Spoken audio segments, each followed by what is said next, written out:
Hi guys, I'm Kim from Honey Trail Farm and I'm coming to you today with a very exciting video if you are anything like me and you're a tomato lover.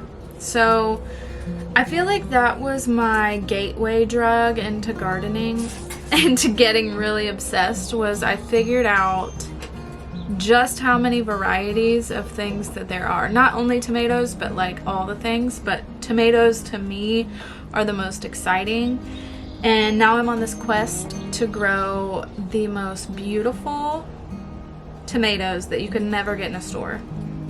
That is my main goal here. So I have some common varieties like tried and true, but a lot of my varieties are colorful. They have stripes, they're black, just things that you would never see at a regular store or even sometimes at a farmer's market. So I know that Jess from Roots of Refuge, I look forward to her variety list every single year when it comes out. I'm like, with my pen and paper, I'm like, okay, I need this one and this one and this one and this one.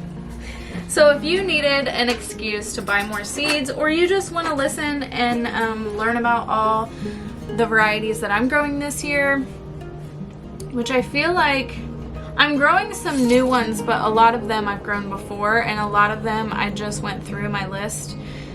I kind of kicked to the curb if they didn't meet the standards. I will tell you though, even though it is not my favorite flavor, I will still grow it if it's beautiful.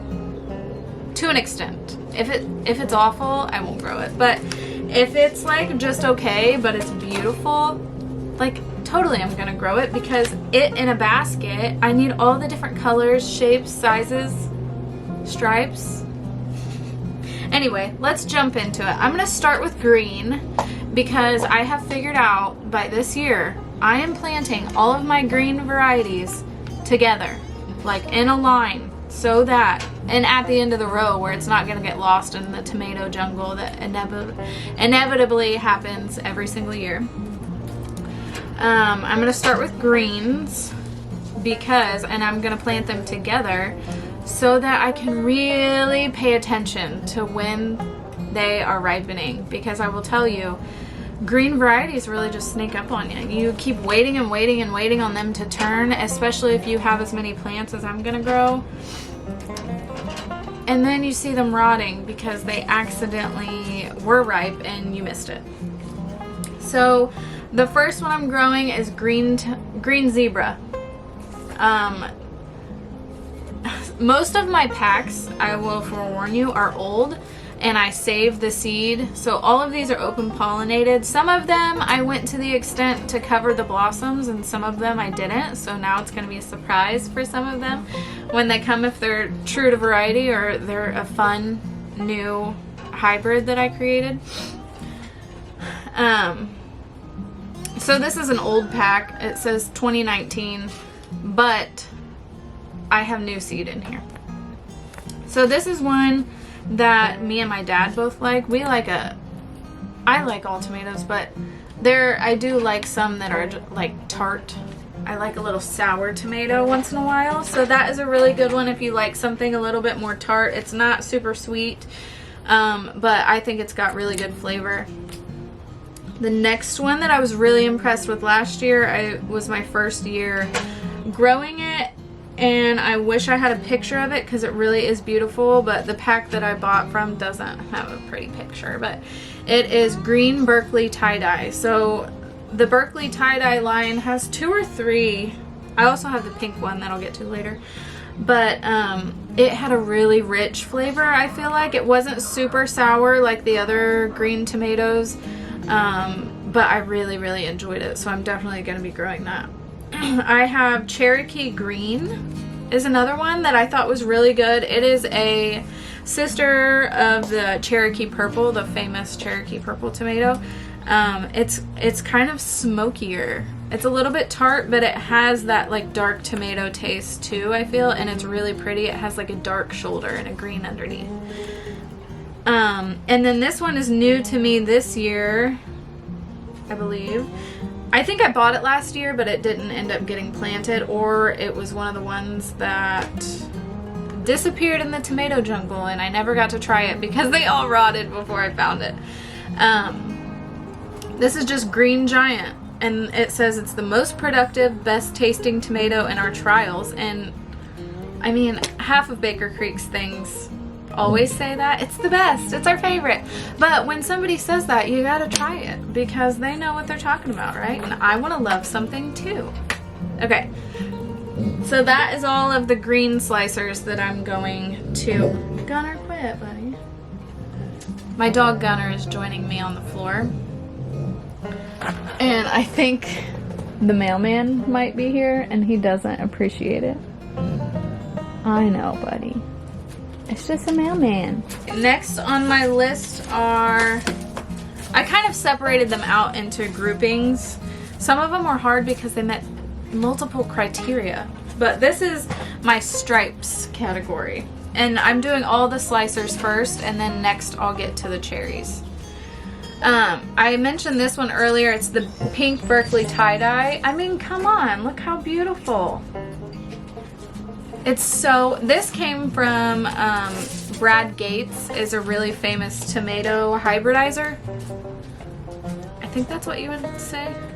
I don't know. He breeds tomatoes, basically.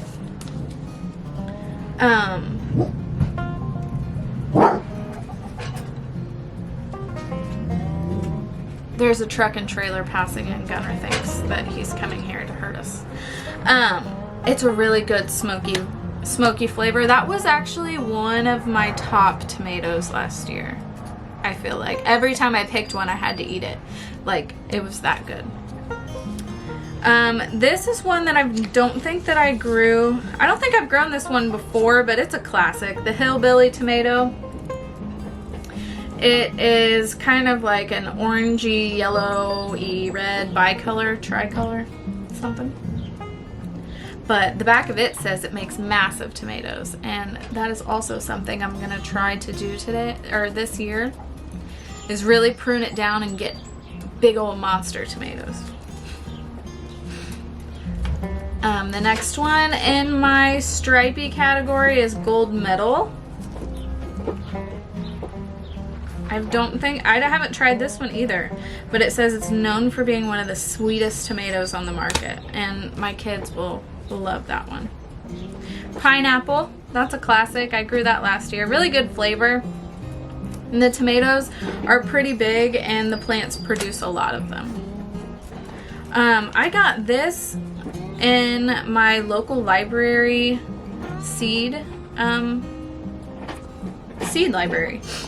So another thing, if you're just starting out and you don't have the budget to go out and buy millions of packets of seeds, which I don't blame you there, try checking out your local library. A lot of times they have a free seed library where like you can take so many a week or a month, I can't remember.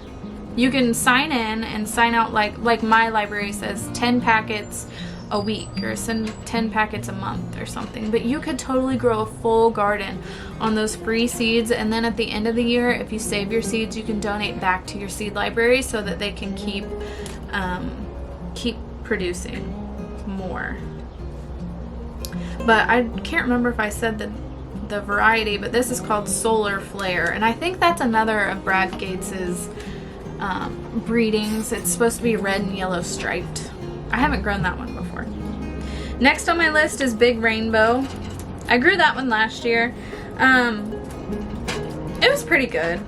I feel like it just blends in with the other ones, but it is beautiful, so that's why I grow it. And I'm really excited for this next one. I think it's new to Baker Creek this year. I can't remember. And don't kill me if I say this wrong, but I think it's called Ananas Noir. Like, look how beautiful. It's like green and red and orange and kind of stripy and all the things I love. But it says, fruit is multicolored inside and out, superbly flavored, big fruit, and very heavy yields. So if you only have a limited garden space and you can only do a handful of plants, maybe putting one of these in will give you the beauty factor as well as producing a lot for your kitchen. Okay, next on my list of all the varieties that I'm growing this year is the orange and yellow category. Well, I admit it's one of my favorites. Not even in the flavor, because I feel like sometimes the orange and yellows are kind of mild. But they just look pretty in a basket. Like you cannot beat having a beautiful orange or yellow tomato, like big old, my mouth is watering talking about it, thinking about it. First on my list is a classic, and I don't have a picture, I just have my little baggie of seeds I saved, is Dad's Sunset. And it is a big orange slicer. The taste is actually pretty good. It's not like real bland and mild. The fruit is uniform, I feel like, and I don't think this one cracks as much. In the summertime, after a heavy rain, you go out and you want to pick your tomatoes and you realize that all of your big slicers have cracks right down the middle. But if you leave them, don't worry, they will most likely scab over and they'll be perfectly fine. This one's new to me this year. I ordered from a small company online. I have a handful of these because they were really fun varieties that I hadn't seen anywhere else. It's called Hand Me Down Farms. If you want to look them up and see what kind of cool varieties they have. But this one's called Big Yellow Zebra, and I thought that it might be a play off the green zebra that me and my dad like so much.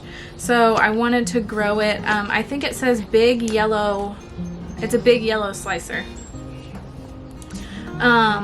This one is one that I bought last year, the year before, and I feel like it got lost in my tomato jungle that I grew last year.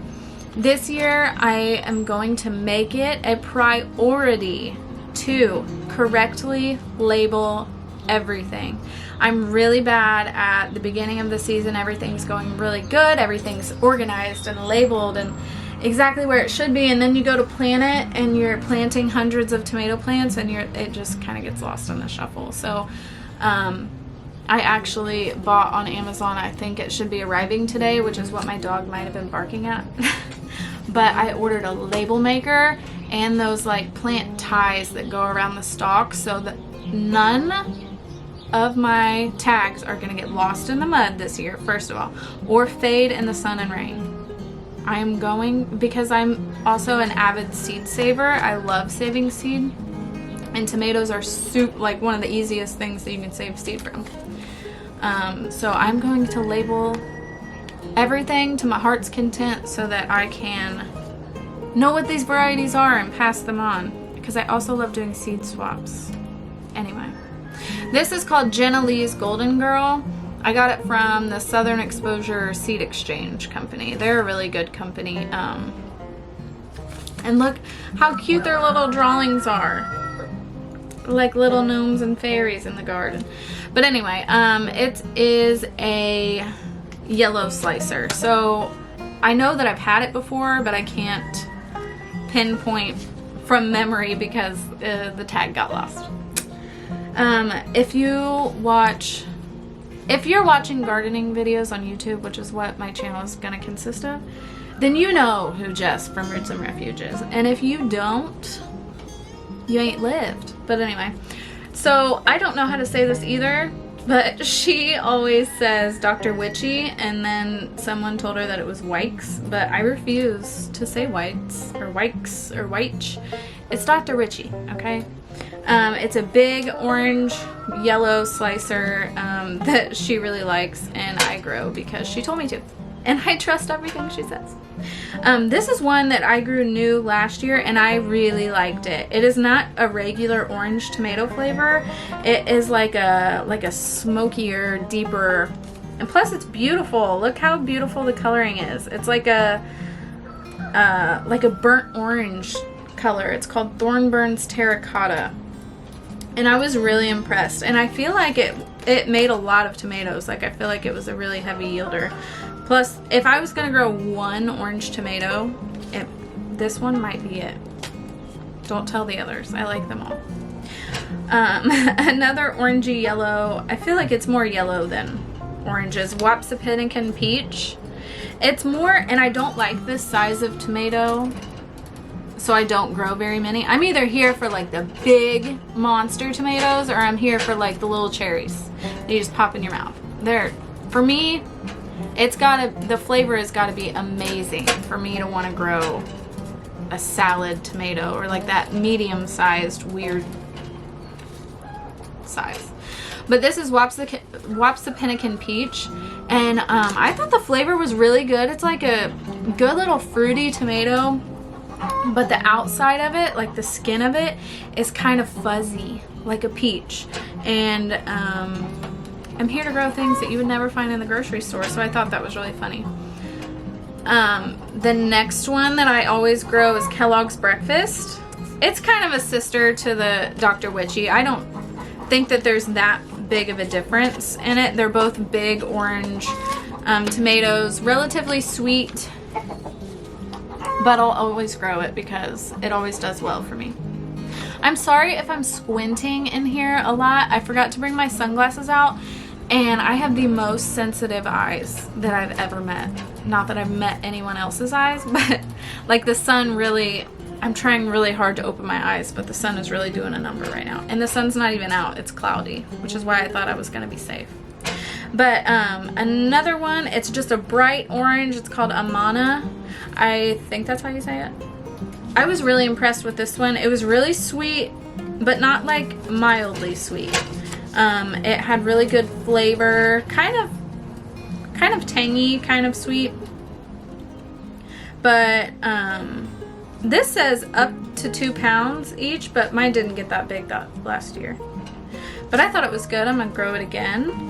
Another one that's kind of orange, kind of red. I could have put it in the bicolor category, to be honest with you. It's called Old German. It's a good one. They get like massive tomatoes. Other than that, I grow it because it's giant, but it has good flavor. And then one that I'm growing new to me this year is called Persimmon tomato. And to be honest, I purchased one of M.I. Gardner. Every year has an end of the year sale on his seeds because you can't sell seeds that are more than a year old.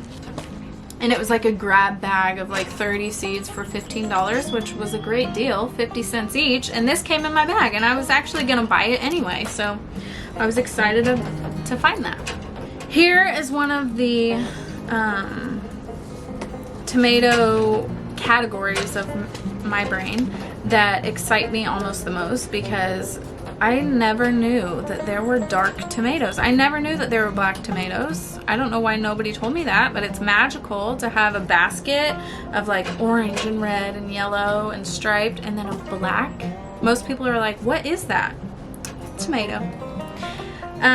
The first on my list is the OG black tomato. This is another one of Brad Gates' creations, is the Black Beauty tomato. Isn't that magical?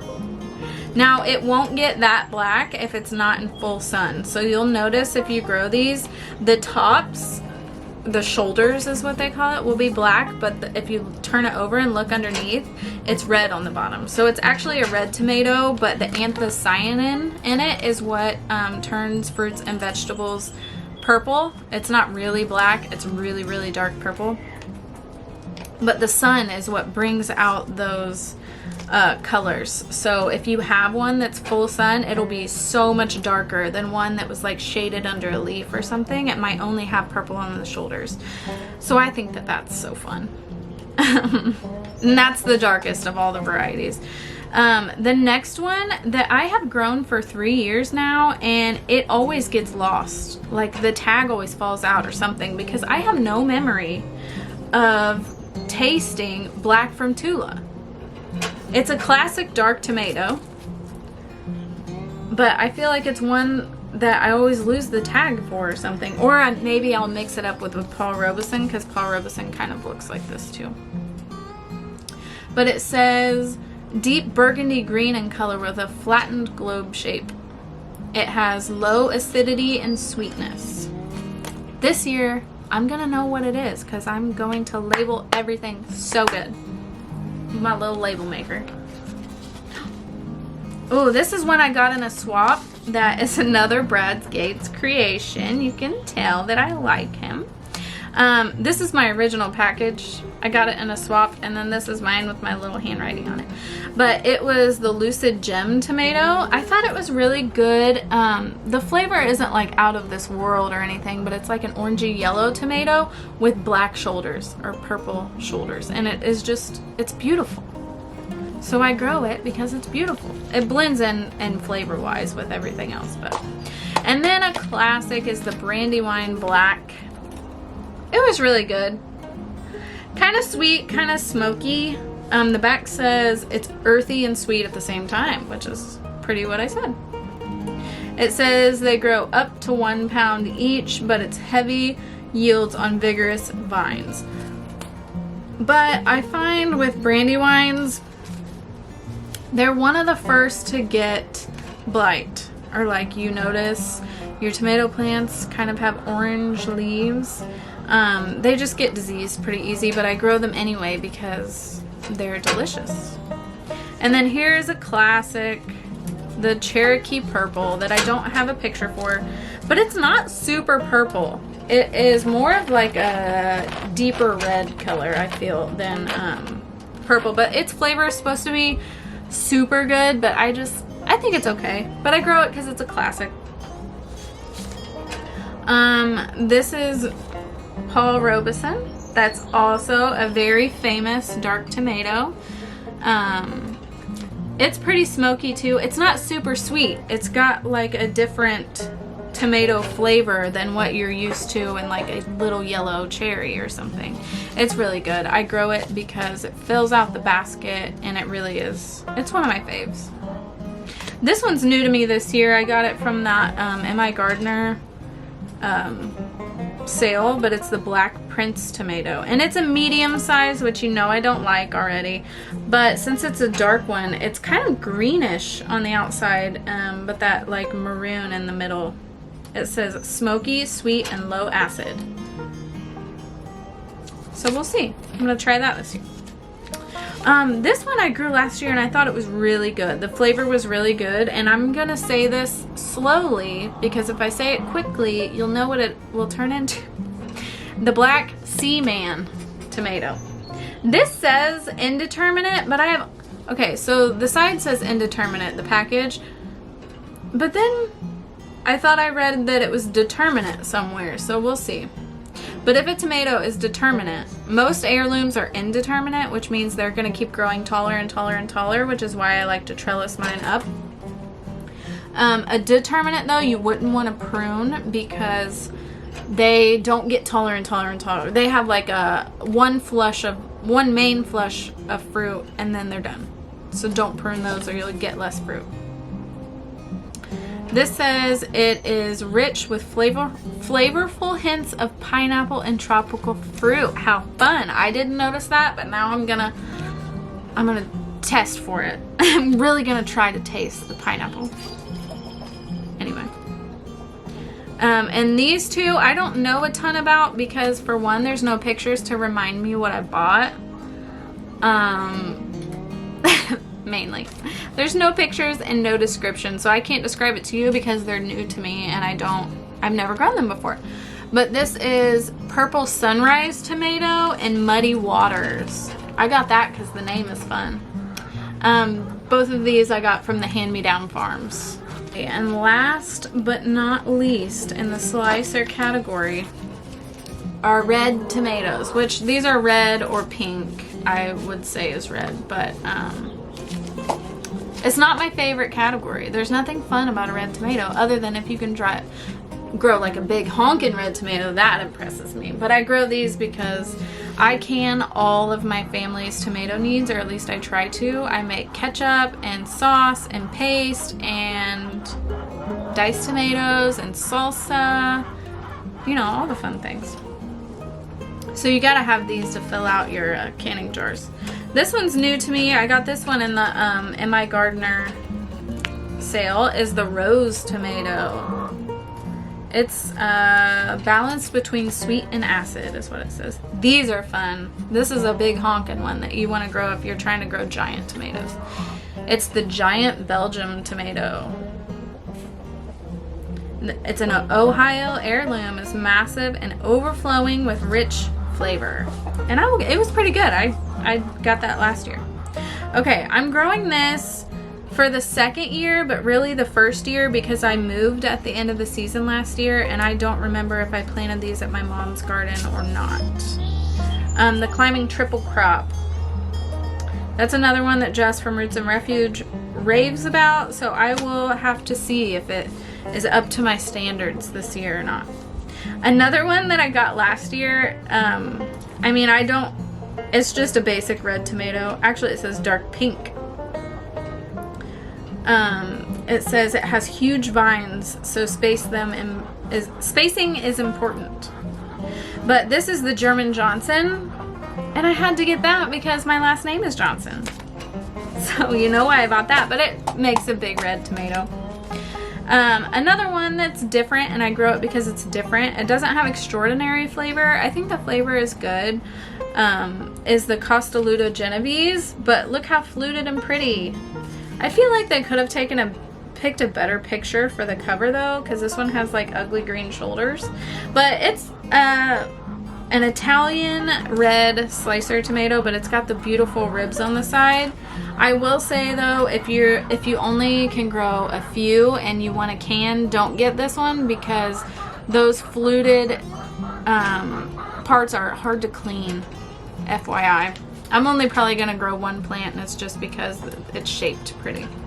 This is one that the Stivers here on YouTube, they swear by, Bonnie Best. So it's like an OG canning tomato. Before there was all the hybrids that there are now. But it says it was introduced in 1908. So it says a good producer for fresh or canned. So you're gonna eat it like a regular red tomato. But the thing about these are they're supposed to be perfectly, globe shaped, which heirloom tomatoes typically tend to be all over the place in size and shape. And this will make canning a breeze. You start to appreciate certain things about, I would have never grown this my first year because I was looking for only the most fun tomatoes, not these basic ones that you see everywhere, but it really does help when you're canning if you can just zoom through and scoop the insides out real quick. You don't have to cut off the cap facing and stuff. Another one that is on my grow list every year from now on, I feel like, is the Mortgage Lifter tomato. There's no picture of it, but it makes big, massive red tomato, and I mean like a good salad plate sized tomato. And they're really fun. The flavor's really good. I like a juicy tomato. I don't like a paste tomato that's all meaty and no gel. I like the gel inside the tomato, and I feel like this has a good amount. One that's new to me this year, but I'm gonna try to do some seedling sales at my farmer's market this year, and I figured most people going aren't enthusiasts like we are, because if they're enthusiasts, they're probably already growing all the fun ones they want to grow. It's like the older people that are like, I want a red beefsteak and a yellow Better Boy or whatever. I don't know. I don't grow those. But this one would be easy to explain to people, and it has beefsteak in the name, so the older generation will know what that is. It's called a watermelon beefsteak. Just makes a big pinky red tomato that I think will sell well at the farmer's market. This one that is in the original packaging I got 4 years ago from Rural King, I think, but I put my saved seeds into here, is the Crimson Cushion beefsteak, and it's got that fluted kind of, not as much as the Costoluto Genovese, but it is slightly fluted, so I like different shapes. Another two I'm growing, I'll probably just have a couple plants of each because it's easy to can the ones that are all the same. It's just a basic Roma, and I feel like that'll sell at the seedling sale to the older people who want to can. And the Amish paste is a paste tomato, but it makes big paste tomatoes, so that I really liked that about it. The next one that's new to me is the Crimson Sprinter. It doesn't make huge fruit, but I thought that these would be really easy to can. And it's supposed to have a lot on its stem. So we'll see.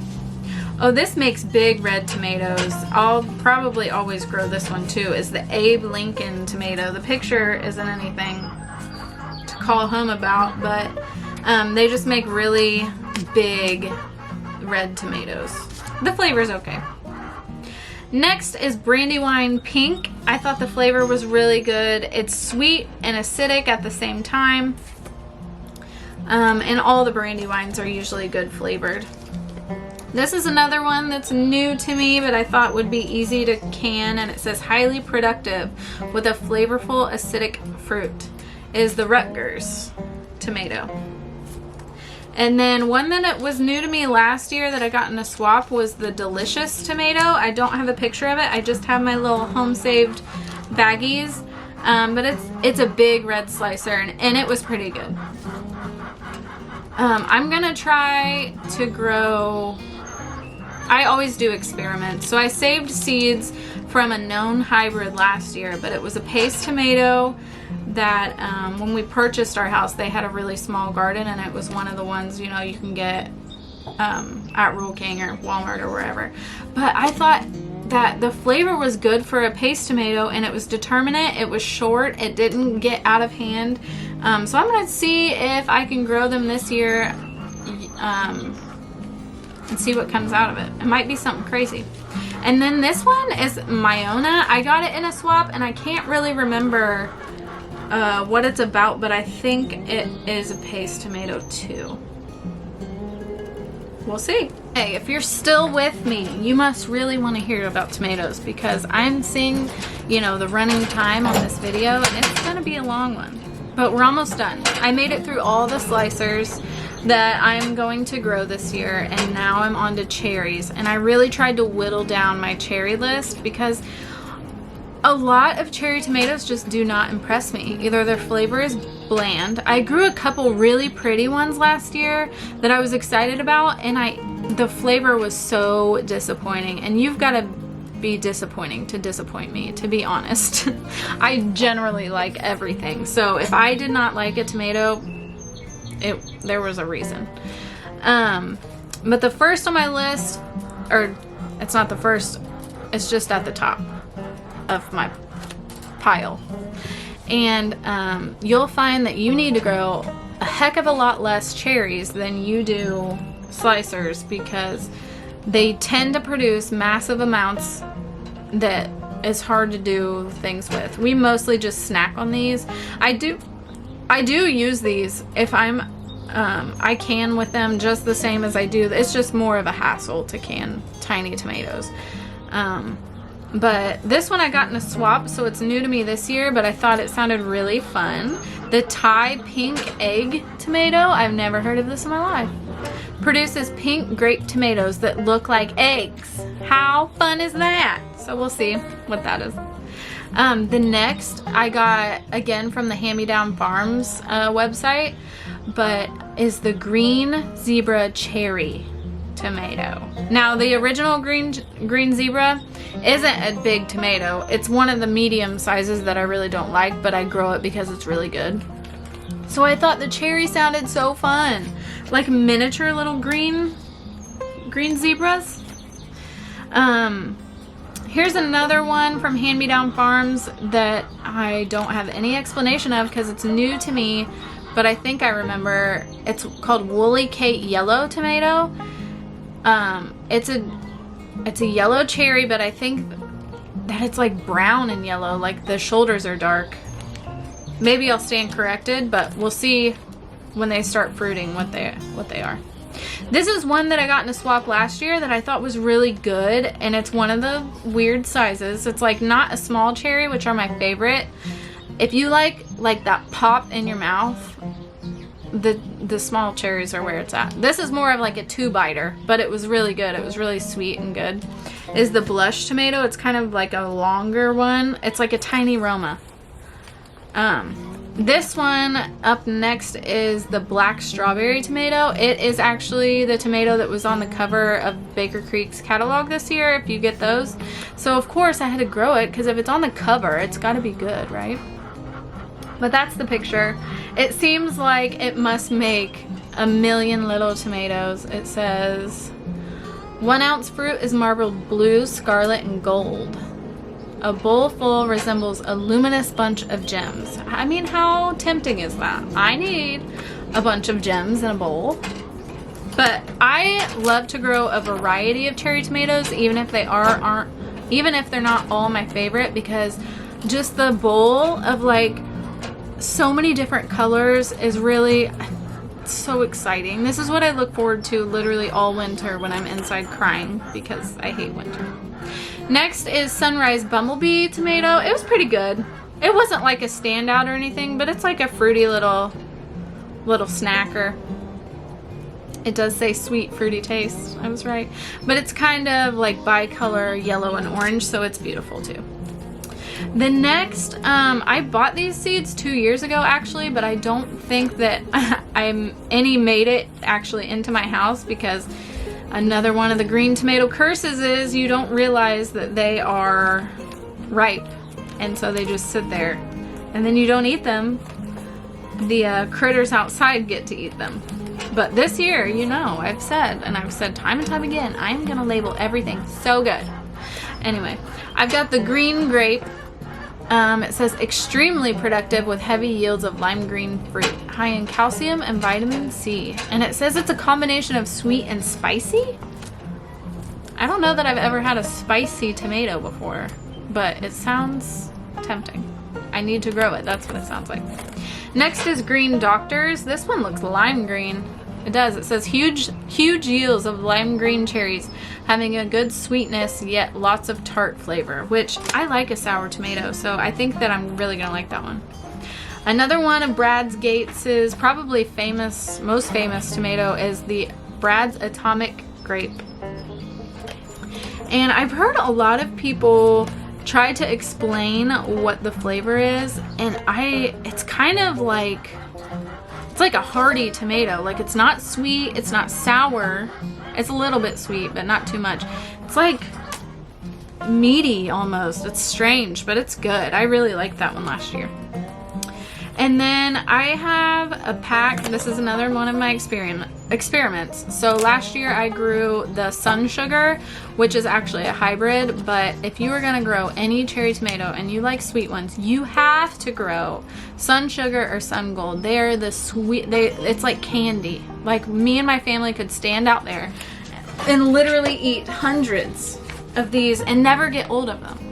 You never get sick of the Sun Sugars and Sun Golds. But I saved the seeds of mine last year, and I'm gonna see if I can get them to grow true. So we'll see if that will be a good experiment or a sad experiment. I also have the Atomic Sunset, which I'm gonna guess, I got it from Hand Me Down Farms again, but I'm gonna guess this one is a play off of Brad's Atomic Grape. And but this one is more orange. Brad's Atomic Grape has that purple anthocyanin on the shoulders of it, and this one, I'm trying to remember, I think it's more of like orange and yellow sunset colors.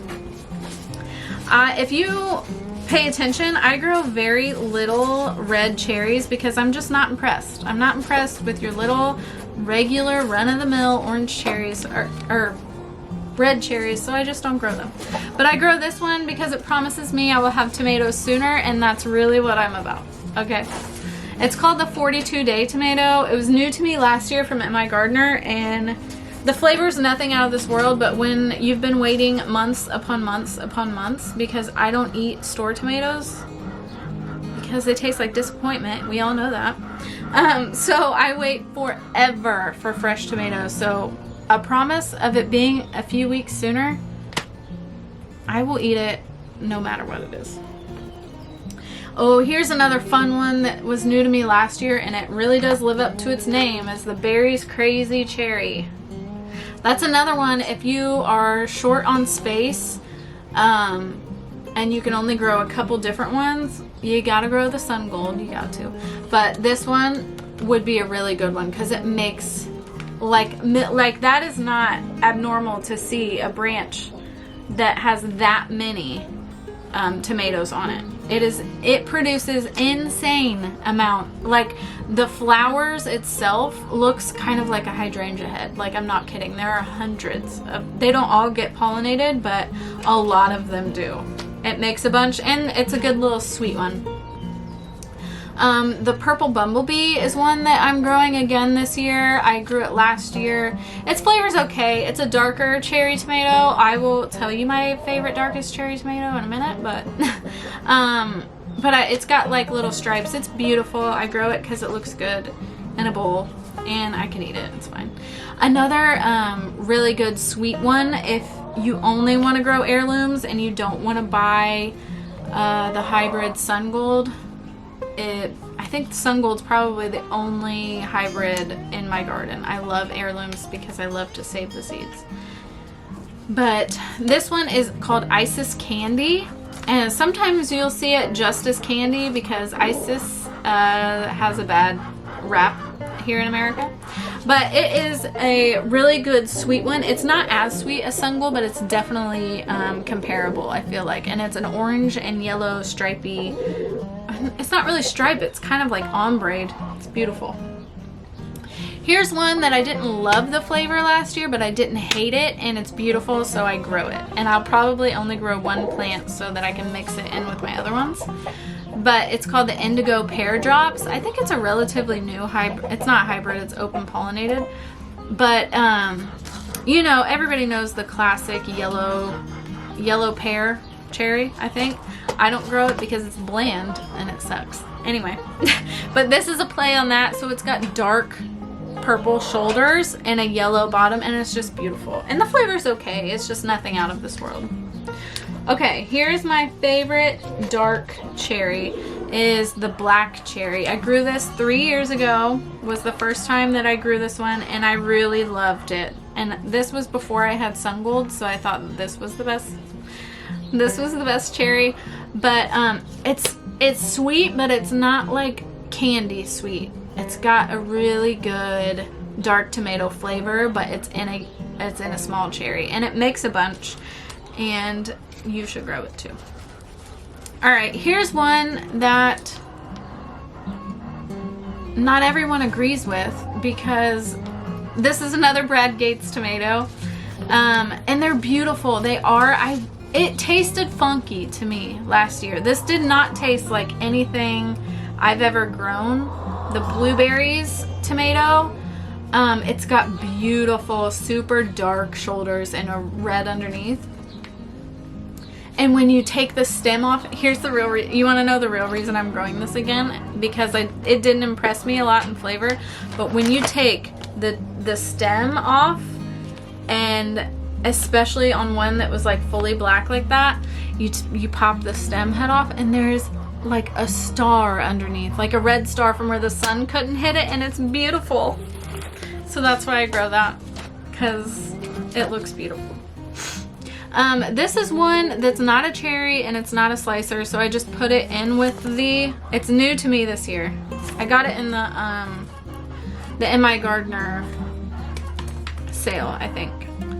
But I'm growing it, even though it's not my favorite size, because it says it's the close cousin to the sun sugar, which is the best cherry there is. It says, but it grows to be slightly bigger, weighing 5 to 8 ounces. So, you know, I have to try it if it's the cousin, and I can save the seeds of it, and I know it'll be true. This is one that I got in a swap last year. I got a full packet in a swap, and I never grew it. But I figured that these would sell good at the farmer's market because it's just a little red tomato and its name is cute. It's called the Sweetie tomato. It says delicious fruit with classic tomato flavor. So it's probably nothing special, but I think that it'll sell good at a farmer's market. Here's another one of Brad Gates. Is the blue cream berries. It's like the cousin of the blueberries, and there's another one, I think, or maybe that's just these two. But I didn't get to grow it last year because it was sold out on Baker Creek's website. But I got it at the end of the season last year. But it says amber cream cherries with purple blue splashes on the shoulders. Delicate, complex flavor, prolific. I don't know why I stuttered through that entire thing. But it produces a ton, I'm sure, and it'll make those cute little stars on the top. So I hope they taste better than their cousin, the blueberry. One that I grew the year before last, but not last year because it's kind of a pain to pick, is the orange currant tomatoes. If you've heard of the spoon tomatoes, it's just like that. They make tiny little marble-sized tomatoes, but the kids have fun. They tend to produce faster because it's tiny little fruits. So when the season's just starting, it's fun. And you heard me say earlier, the pop in your mouth. These are the perfect little pop. Love it. And plus, when you have a bowl of cherries and like these little tiny ones, everybody's like, what is that? It's a tiny tomato. And also, I think I'm going to be selling flower bouquets at the farmer's market this year. And how cute would a little stem, a little branch of tiny orange tomatoes look in there? This is one that I thought was good. It's not my absolute favorite, but I keep it, so it must be pretty good. Is the Champagne Bubbles cherry. It's like a really light yellow, kind of. It's like almost white tomato color, which is really light yellow. It says it's one of the sweetest on the market, but it just doesn't compare. I had to buy 2. There's only 10 seeds each in here, but the Sun Gold.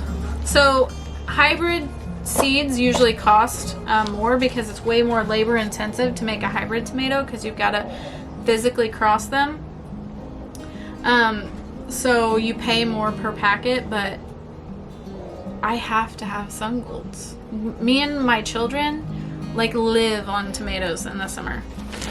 So I'm gonna guess that this video was really long. So if you made it to the end, thank you for watching. I hope you are so excited to grow all the fun tomatoes this year. I know that I am so excited. I can like almost taste it.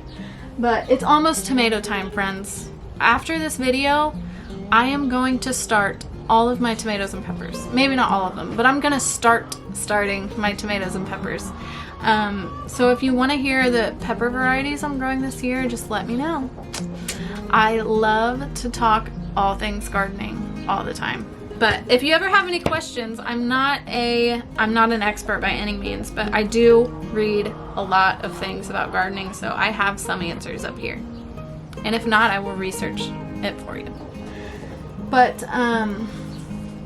thank you guys for watching. Your support means so much. I am just starting, and I'm just starting to figure out how this whole thing works. So I'm gonna go back inside and edit this video and get it out for you guys. So thank you so much for watching.